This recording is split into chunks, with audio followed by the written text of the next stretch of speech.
In today's video, I'm going to teach you how to set up a new accounting system in Zoho Books. We'll walk through the key stages of getting your account ready so that by the end, you'll have a system that reflects your business and is ready for day-to-day use. Let's start with setting up your organization. When you first log in to Zoho Books, you'll be asked to enter basic details about your business, like the name, address, and base currency. Take your time here, because this information will appear on your invoices and other customer-facing documents.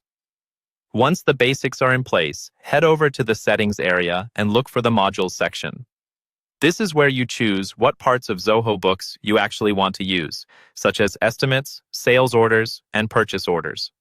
If your business sells physical products, make sure to enable inventory tracking so the system can keep a record of your stock levels as you buy and sell. If you only provide services, you can leave inventory disabled to keep things simpler. Next, let's import and configure your data. A good starting point is your chart of accounts. Go to the Accountant section, open Chart of Accounts, and choose the option to import your chart if you're moving from another system. You'll typically use a CSV file for this.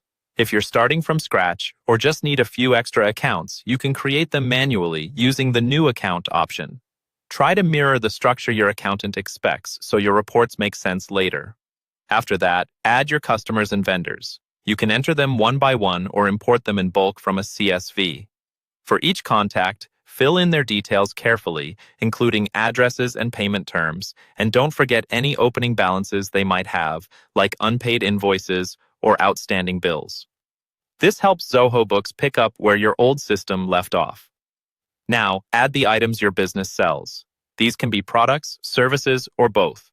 For each item, set a clear name, the unit of measure, and the cost and selling prices. If you're using inventory, enable tracking for physical items so Zoho Books can manage quantities on hand automatically. To complete the transition from your old system, import your opening balances. Go to Settings, then Opening Balances, and enter the closing balances from your last trial balance. This step ensures your new books align with your old records from day one. Finally, let's finalize and customize. Connect your preferred payment gateways so customers can pay your invoices online. Once a payment comes in, Zoho Books can automatically mark the invoice as paid, saving you manual work. Then, customize your templates for invoices, estimates, and other documents. Add your logo, adjust colors, and include any standard terms so everything matches your branding. As a last step, invite your team members. Add users with roles and permissions that match their responsibilities, whether they're doing full bookkeeping, just viewing reports, or only creating invoices. Once you've completed these steps, your new Zoho Books accounting system will be ready for everyday